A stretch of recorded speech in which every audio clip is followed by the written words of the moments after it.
Okay, because you have to be seen to be sold. Yeah. Mm-hmm. If your packaging is not pulling people in, Mm. it doesn't matter what you do. We have worked with a client in the past who, in the beginning of our relationship working with them, they were about 5 million. And Wow. then through the course of our relationship, it went up to 500 million. Wow. So, and this was through an entire redesign of their whole portfolio. So we're talking over a Crazy. thousand SKUs because you don't want to pick colors that someone else is doing. You're just going to blend in. So Mm. I think it's important to, have in the back of your mind the color psychology, but don't get caught up in it because Yeah. you're going to live amongst many other brands. If a pet brand founder could, master only one packaging principle, that would give them a long-term Mhm. competitive advantage, like what would it be and why? Hey guys, welcome back to another episode of the Pet Brand Podcast, where we dive into stories, strategies, and insights shaping the future of the pet industry. I'm your host, Vardit, and today we have an incredible guest joining us, Stephanie Doyle, packaging director with over 20 years of experience helping brands build packaging that drives sales, strengthens shelf presence, and performs in real world production environment. Since this is the Pet Brand Podcast, today's conversation will be focused specifically on the pet products and what actually makes packaging works in this category. She has helped brands from early stage startup to major companies like wellness pet companies avoid costly mistakes and turn packaging into a true competitive advantage. Her expertise sits at the intersection of design, strategy, and manufacturing execution, making her uniquely qualified to break down what pet brands needs to know if they want packaging that doesn't just look good but actually sells. Stephanie, welcome to the podcast. Great to have you here. Yes, thank you so much. It's great to be on this podcast. I'm glad I can share my expertise coming from a creative agency side. Yeah. And Stephanie, before we dive into strategy and tactics, I want to start with your journey because your perspective comes from decades of hands-on experience across both creative and production environment, right? So you have spent 20 plus years bridging creative design and production reality. What originally pulled you into packaging? Like when did you realize this was the field you wanted to master? I love this question because I feel like no one's actually ever asked me that. Okay. You know, even as a very young kid, I used to pretend to sell products. And what that's Wow. really doing is almost like storytelling and examining Wow. packaging. And Wow. then it wasn't until college I had a professor who also worked for a packaging agency. Wow. And she made me realize I can turn this into a career. And I fell in love ever since then. And I've been Wow. focusing on packaging as a niche my entire career. I think, the heart of it really is you're a problem solver. Mm. Packaging, you're solving some problem. And Mm. how do you make that work? And I think I really like that thinking, kind of merging the creativity, but then being production savvy because it Wow. has to live on a shelf. It's Exactly. not Yeah. something you just design on a screen. So Mm. I think Mm. that's why I really gravitated towards packaging. It was Mm. mainly because of that tangible object that it then becomes. Mm. Mm. And when was this when you first started? So I started in 2006. Wow. So I've Wow. been doing packaging, for Hmm. 20 years, Wow. and I love it. I feel very fortunate that I truly enjoy what Mm. I do. Hmm. And how do you think like the industry has evolved from like 2006 to 2026 now? It's it's ever evolving. I think what's really evolved are trends and patterns you're seeing on shelf. Okay. What Mm. was once considered, say, trendy or popular 20 years ago Mm. isn't necessarily going to drive sales and shelf velocity today. Wow. So, with packaging, you have to keep up on these forecasts. You have to know these patterns and know how to design, you know, from a heritage standpoint, but then an innovation standpoint. So you do have to always think, what is next? How do Wow. we fit Mm. into this, or how do we start this trend? Hmm. I mean, that's that's the magic sweet spot right there. Hmm. And since you have seen this industry from multiple levels and company sizes, which gives you a rare lens into how different organizations operate, right? So you have worked with Mhm. both emerging brand and Fortune 500 companies. What do you think? Like, what difference in decision making maturity stand out most between like companies that scale successfully and those that struggles market? It's a great question. I find that the brands that scale successfully, regardless of their size, they all know their positioning. Okay, so we at HBX, we work with small brands, large brands, every brand size in between. And the key is really knowing and owning that positioning. They know who their ideal customer is. They know what they Hmm. stand for. So, do you want to be the premium brand, natural brand, value brand? You need to know that positioning. Okay, get that really, really clear. And Hmm. then, why is your brand better? You know, what need are you fulfilling for your customers or for the retail shelf? Hmm. What is missing? What void are you filling? So it's really understanding that what and then building that brand ecosystem Hmm. around all Hmm. of that. Wow, wow. And bringing this specifically into the pet industry, right? Because packaging plays an Mhm. outsized role in how product perform in this category. So when you evaluate a pet product package for the first time, what signals tells you whether it's built to succeed across retail, e-commerce, distributor, and like web channels? I would say I'm looking for three things, right? So clarity, consistency, and scalability. Um, Wow. their core value propositions, they need to align with why the shopper needs this. Okay, Hmm. why do they need to buy this? The benefits and functions, they need to be easy to navigate from 3 feet away and also on a screen. I mean, because Hmm. let's look at multiple channels, right? A lot Hmm. of brands aren't just selling in one channel Yeah, yeah. anymore. Hmm. They're selling in multi-channel. So we need to make sure that everything is easy to navigate. And lastly, you know, checking to make sure that packaging format that you are selling in can Hmm. withstand transit, the shelf, drop testing, warehouse storage. So really, those things I feel like are all part of the foundation Hmm. that you need to start with. Hmm. And what do you think, like, what's the biggest misconception pet brand founders have about how packaging actually drive revenue versus just the aesthetics? I would say, it seems like founders think aesthetics equals sales, and Okay. there's much more, much more to that.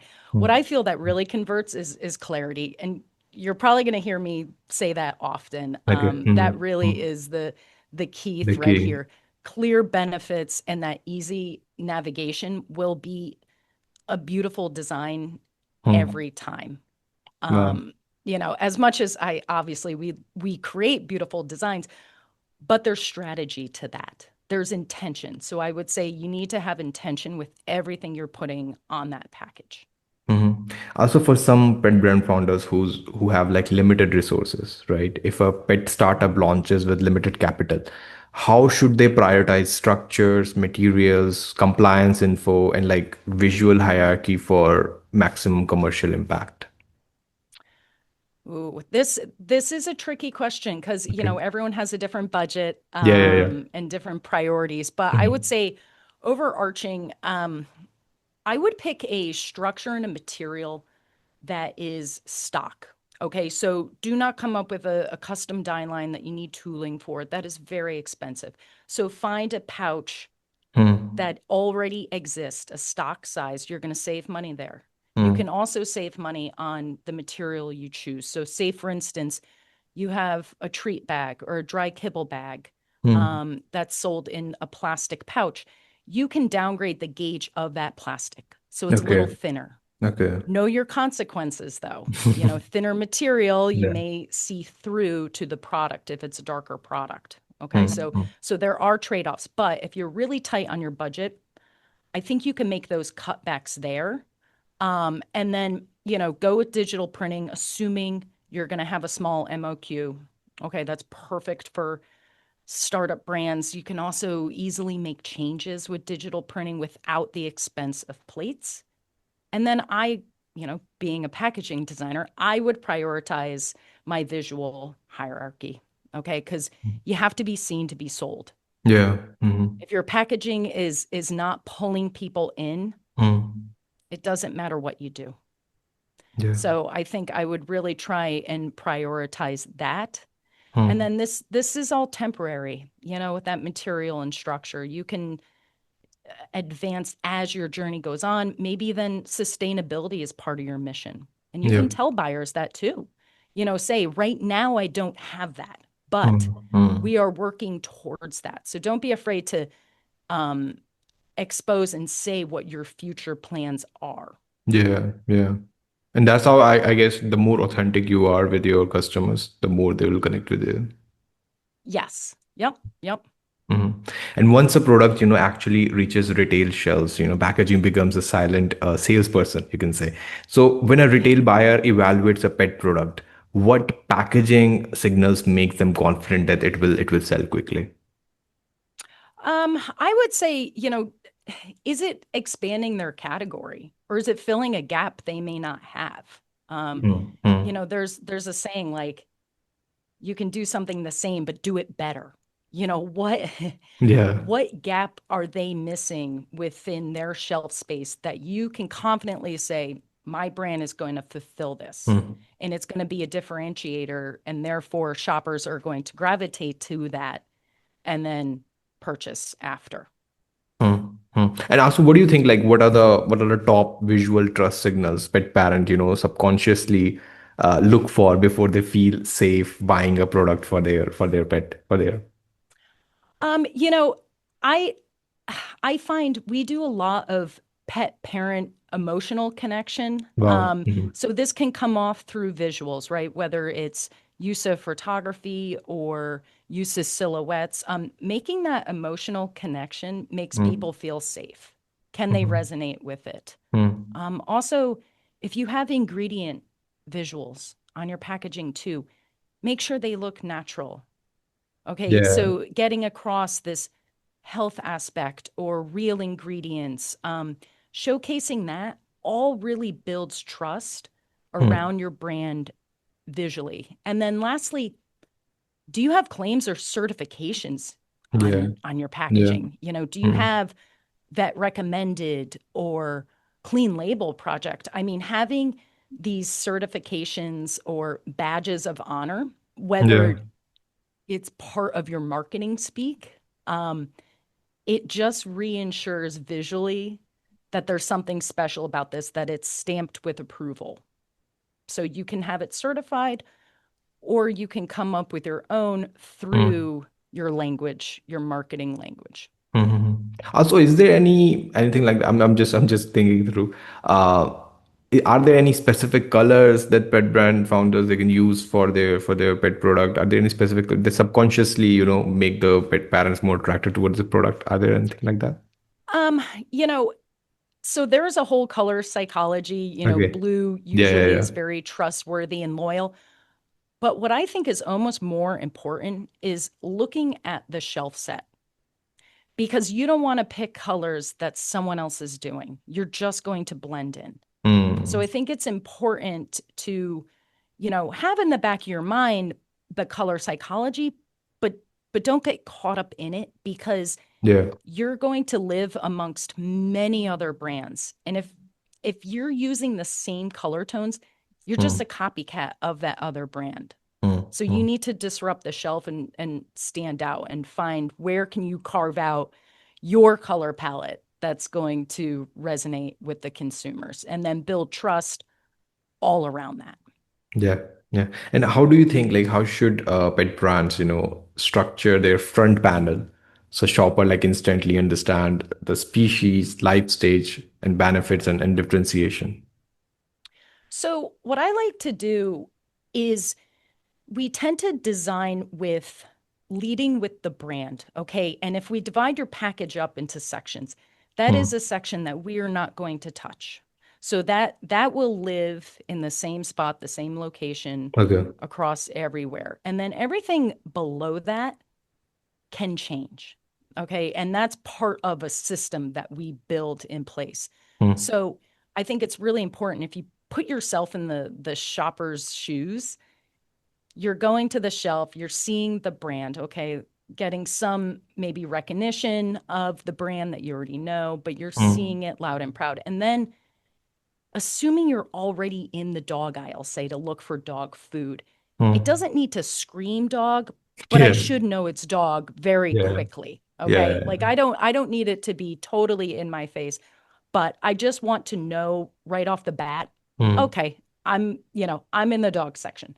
Hmm. Um, and then you go down a level where I'm looking for breed specific or life stage. And usually that kind of goes hand in hand, right? So, do I have a senior dog? Do I have an adult dog, puppy, Hmm. small breed, or large breed? So you kind of dissect it in that part, and then our benefits and flavor. So benefits really, they're the reinforcer of everything. They're Hmm. giving you the reasons to believe. Okay, so those do need to be tactful and thought out. They Hmm. don't need to be scattered everywhere in your package because then it becomes overload, but they need to be clear. And then your flavor. Let's make sure we know which flavor we're buying. It's a color that resonates with that flavor category. There's certain colors that people automatically see Yeah. and they're going to think that protein, say, for instance, beef.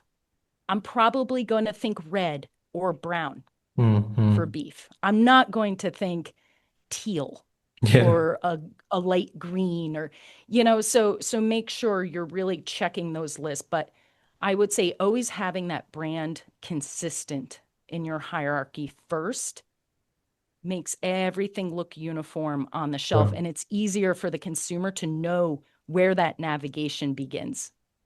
Yeah, yeah. And also the small details, that quietly hurt credibility of a brand. What labeling or typography, mistakes silently reduce credibility or trust.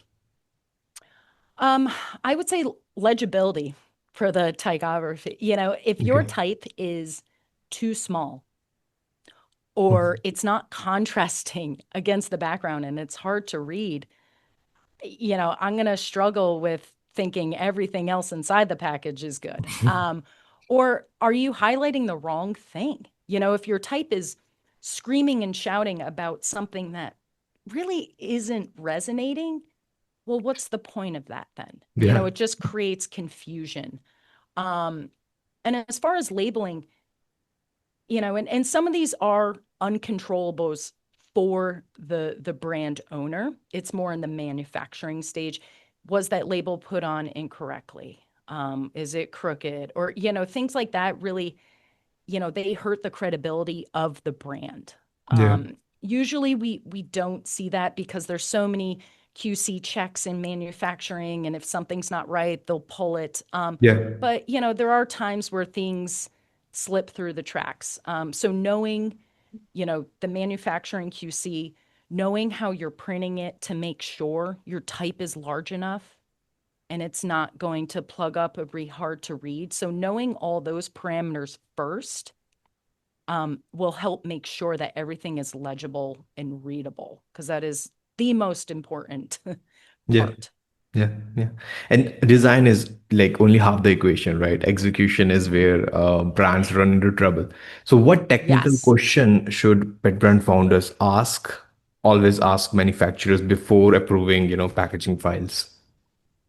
So I'm gonna speak to this for print vendors, okay, print manufacturers, because Okay. because that is who I work with at Mm-hmm. HBX a lot. Mm-hmm. Um, how first we need to know what substrate you're printing this on. So if you have files designed, okay, before you release these files to the printer, we need to make sure that how this artwork was built works for them.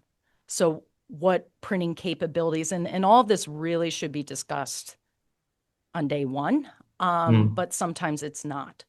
So making sure we know all those parameters, die line. One of the biggest things I see is the Best Buy date not being pointed out on the die line. And then all of a sudden you design this whole all panel layout and you Wow. realize, oh, wait, where's the Best Buy date code area going? And it's one of those things that, it shouldn't be an afterthought because if it's in a location that's in the middle of your artwork, Hmm. you have to redo it. So getting all those checks and balances in order Hmm. ahead of time is going to really help. Yeah, yeah. And beyond design and printing, material choices can make or break, operational efficiency. So what packaging material decisions quietly increase shipping costs, spoilage risk, or operational inefficiency for Bitbrand? It's obviously packaging weight is a huge thing, right? You may be a early on founder and you're selling at a farmer's market or a small mom and pop shop in a glass jar, say. Well, that won't work in mass production. Yeah. It's very heavy, and it, Hmm. can easily break. So I would really look at the type of structure, how is it fitting on a pallet? Choosing a shape that can easily be stacked Hmm. or nested in one another. We worked with Whimsies, and they have treats in a tub, which then nest into one another. Okay. Okay, so it's better for, shelf stacking. It's Hmm. not going to slip off. It's not going to, twist and turn. So really taking in consideration the space that you're taking up Hmm. definitely helps. And, doing those drop tests, I mean, they are there for a reason. The worst thing you want is if your bag falls off the shelf and a Hmm. side gusset opens up Yeah. because there was, whether it was, a gluing error, or, something happened in the converting stage, whatever, like we don't want those things. So really checking ahead of time. The key is to get ahead of everything Hmm. before it becomes a problem, because then it's a problem. Hmm. Yeah. And on the flip side, some upgrades sounds impressive, but they don't actually, move the needle, right? So which Mm. printing upgrades sound impressive, but like rarely generate measurable sales impact for pet brands? That's a great question. I there's a lot of in the premium world. Okay, we have soft touch film, and speaking specifically to say pouches or bags. Soft touch is where it's a matte finish, but it has that velvety feel to it. An alternative to that, which is less expensive, is Hmm. going to be a flood matte varnish. It gives off the same visual appearance, but Yeah. tactile. It feels different once you actually pick it up. I don't have data to prove that, Yeah. soft touch increases sales by X amount, but Hmm. I would say if you're looking to, really tighten up that budget, I would maybe forego the soft touch and do the matte varnish. And Hmm. then the second thing I could think of is, sticking with the pouches would be, say, an infinite edge. So what that is my artwork goes completely from, say, left to right. Okay. There's no disruption. Hmm. That's an infinite edge. If you don't have that, which is a single knife cut, that means you have to pull that artwork in. So Hmm. you'll see either a clear strip on the edges or white, providing it's usually like a 16th of an inch. So we're talking not very thick, Hmm. but it is an upcharge to have an infinite edge. I don't think it's a substantial upcharge, but if you are really tight on that budget and you're counting, the cents, or whatever your overhead, Hmm. um, then do away with that. It's those little things that you could chip away at that I don't think overall a consumer's not going to buy your Hmm. product because of that. Mhm. And how does, packaging visually communicate whether a pet product is premium, clinical, natural or like mass market, like before a consumer even checks the price? So I would say, when we're designing a premium packaging, um, there's a certain visual hierarchy that we adhere to. The visuals are unique to the brand, whether it's instead of using, say, stock photography, we're doing photo shoots, Hmm, hmm, dogs or cats, we're doing photo shoots of your actual product. hmm. Um, so really getting that personalized feel towards your brand.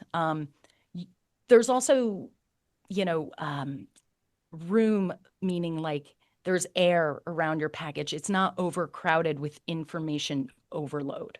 Yeah. I view it as if you were to go to a restaurant and look at a menu, you're in a fancy restaurant when the restaurant's menu is very limited. Yeah, yeah. The opposite is when there's so much on there, Hmm, or at least in the United States, it's usually like a diner. Okay, so there is a difference, and your premium packaging is going to look the same way. Okay, hmm, everything is very thought out. hmm. Um, and then it's not just the design aesthetic; it could also be the structure. A quad seal bag, it's more premium. You Yeah. get 5 panels to work with too, which is great. It stands up so nicely on the shelf. Hmm, Um, so not premium brands probably are, will not invest in, say, a larger size quad seal bag just because of the expense. So that's another little key difference that you'll yeah. notice between premium Hmm. and mass brand. Mhm. And since you have seen hundreds of packaging projects, right? Which means you have also seen things that have gone wrong. So, what's the most expensive packaging mistakes you have seen a pet brand make, and like what early decision caused it? Ooh,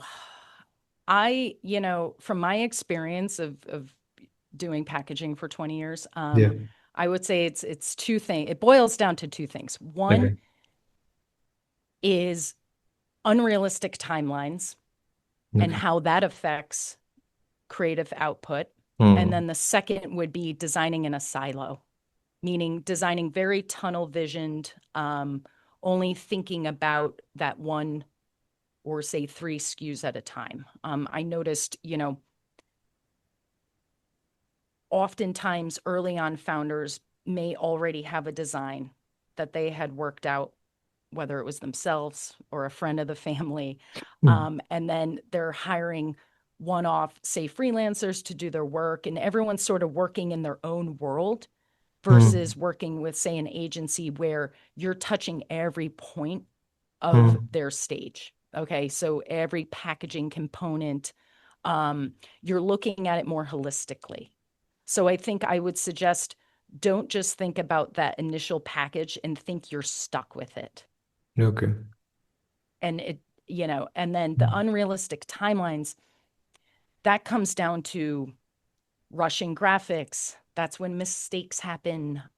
That's when, say, regulatory doesn't have enough time to really review everything, and you all of a sudden you see some copy changes or your ingredient Hmm. deck changes last minute and your file's already at the printer. Hmm. All these mistakes can happen when you're trying to rush. So Hmm. I think you really need to evaluate and start that timeline, working it backwards from, okay, I need my product on shelf here.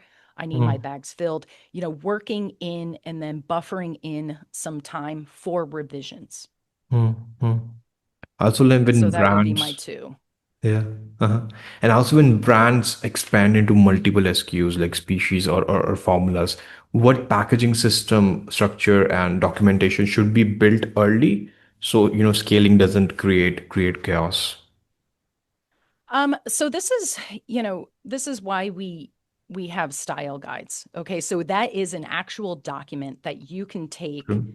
and give to various vendors, Hmm. not just packaging. It could be given, say to advertising or for social, Hmm. so it's how your brand should look and feel, the tone of voice, the visual hierarchy, how all that works. And what that Hmm. boils down to is having a set architecture. And I explained that before, where having, knowing I'm leading with my brand, and then the middle of the package is going to be, say, my sub brand or name, and then the Mm-hmm. bottom third, that'll house my benefits and flavors. So really dissecting your packaging and sticking to that consistent navigation is going to help any future innovations too. So where you can move things, where that new sub brand is going to go, or different product form, whether you have a treat and you have a biscuit, versus one is soft and one is crunchy, Yeah. where that'll live. So having that documentation and building out that brand guidelines or style guide, the names, they're Mm. interchangeable. So Mm. having that is really key, because that'll also help you with your flavor colors. I'd say this is one of the biggest challenges, more in the cat world, I find, especially in the wet cat food world. Okay. There's so many flavor, variety, and options. So really drilling down your color palette and knowing that is going to be so beneficial, and you won't get stuck Mm. thinking, oh gosh, I already used that color. What am I going to do next? So having that is key. Mm. And also, retention is the other half of growth. So are there any packaging features that can increase repeat purchases, especially for consumable pet products? Um, I mean, repeat purchase, that's almost twofold, because your product has to deliver. Yeah, So exactly. your packaging first Mm. needs to get them attracted to the brand, needs to pull them in, needs Mm. to give them all those reasons why they should be choosing yours over your competitors. Mm. I've even seen brands directly target their competitors on the packaging, saying, um, the key point of difference. So knowing those keys, but then having your product actually deliver is going to get that repeat purchase, because if it looks great, but my dog or my Yeah. cat, or if they don't like Yeah. it, or if the product doesn't look like the image, Mm. it may make me think twice about the brand. So Mm. I think it's definitely twofold of, having the graphics with the reasons to believe why it's good and why it's different, Mm. and then backing it up with a quality product that gets me to that repeat purchase. And then I become the spokesperson for the brand, telling friends, writing reviews Yeah. on social platforms or your e-commerce platforms. I mean, that's what every brand owner wants, is those Yeah. great reviews. So people do look at that. Yeah, yeah, love it. And can you share some real examples like where a packaging change measurably increased sales or retail velocity? So an example would be, we have worked with a client in the past who, in the beginning of our relationship working with them, they were about 5 million. And Wow. then through the course of our relationship, it went up to 500 million. Wow. So, and this was through an entire redesign of their whole portfolio. So we're talking over a Crazy. thousand SKUs. Crazy. So it does have impact. Hmm. And having the ability to sell their product in multiple channels was key. So we were designing something that could be sold in retail, but also in club. Hmm. Having, and it can stand out equally as well on e-commerce. So knowing how to pivot, and knowing and having that, strategy set from the beginning is really going to drive that growth. Yeah, yeah. And for pet brand founders who are listening, who want to apply this immediately. So if a founders wanted to, audit their packaging strictly for revenue performance, what do you think? Like what checklist should they run? I would say view your product from 6 feet away, from 3 feet away, and in your hand.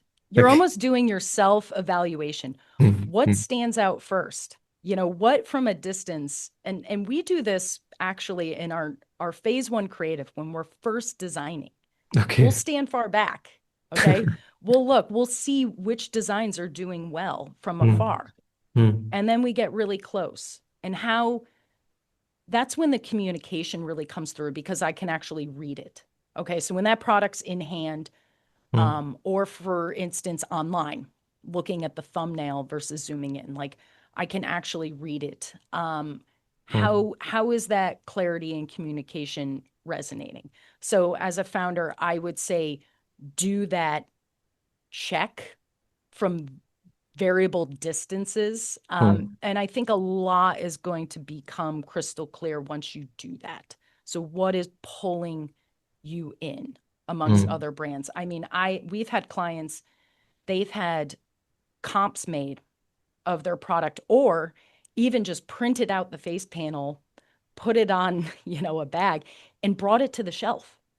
Brought it to the actual retailer um, environment that they're sold in and Hmm. evaluating there.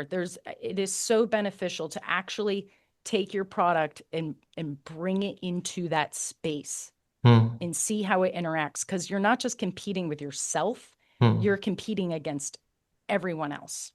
Hmm. And also, when you start a new project, like how much time does it really take to do the research and to come up with the final design that's out there? It's really dependent on the scale. Hmm. When I was speaking about that one brand where we touched over 1,000 components, Wow. that was over the course of like a year and a half. Wow. That was a lot. That was a complete brand overhaul. We've worked with, say, smaller scale brands. Hmm. I would say a general, we work through different phases. So the first one's always strategy.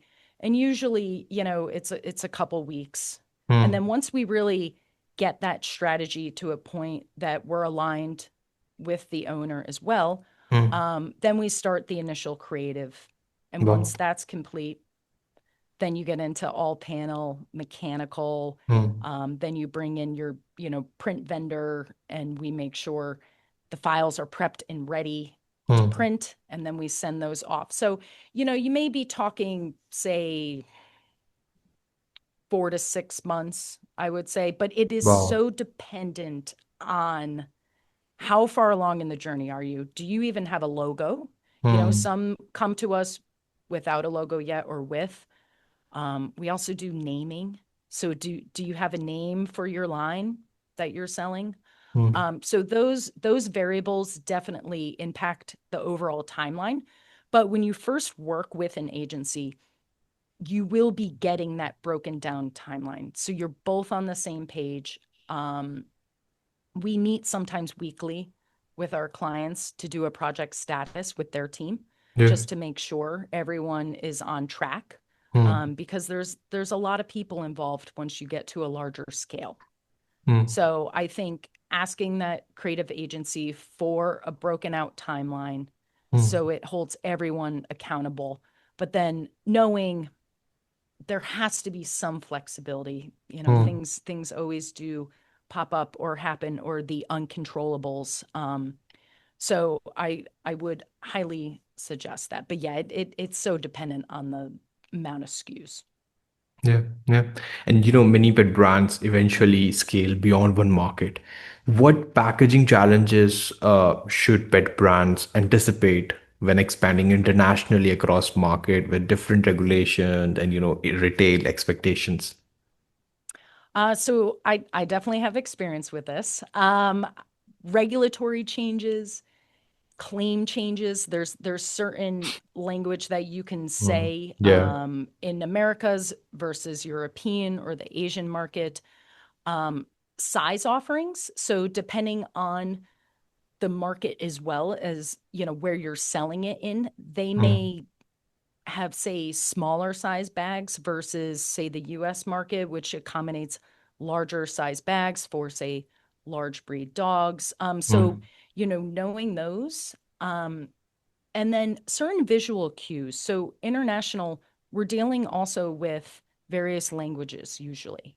Yes. And our little trick a lot of the time is if you can come up with an icon, Mm. okay, then you don't have to translate it, but it has to resonate with the various countries. Okay, so icons can be used, say, in your feeding chart, your feeding guide, Hmm. instead of saying, you know, adult and, the dog, like you can show icons of a dog getting larger, smaller. There's certain things that you can do even with your benefits, okay, by having an icon, say, as the anchor of the benefit, then I don't have to translate it.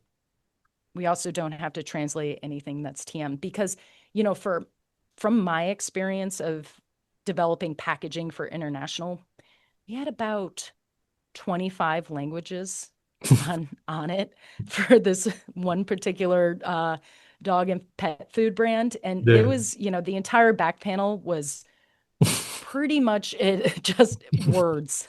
you know, it, it was everything. Yeah. Um, so you have to know where you can get those workarounds and always make sure it's compliant with each country.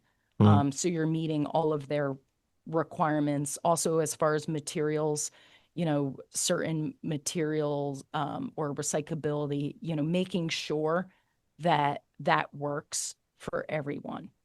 Yeah, yeah. And to wrap up with something, every pet brand founder can act on immediately. If a pet brand founder could, master only one packaging principle, that would give them a long-term Mm. competitive advantage, like what would it be and why? Hmm. You know, I probably mentioned this at least 10 times already, but Hmm. clear communication strategy. Okay. Okay. Knowing who you're selling your product for and what makes you different and really owning and knowing that is Hmm. going to carry on through the design. So Hmm. having that upfront knowledge and that base set, you can then build this design ecosystem around that because clarity is really what scales a brand and what makes the difference. And confusion just kills it. If I'm confused, whether it's visually or the communication points on your packaging, I'm not going to pick that up as a consumer. So I would highly suggest, and this can, a lot of this is even before creative is touched, Hmm. is honing in on your strategy, your clarity, the communication around that. And it's just going to help a brand owner then develop their packaging, the graphics with a creative partner based off of those points. And I can say it will cut down on time in the long Hmm. run because you're going to get less designs shown to you as an owner that you're like, oh, I'm not sure that quite fits. Yeah.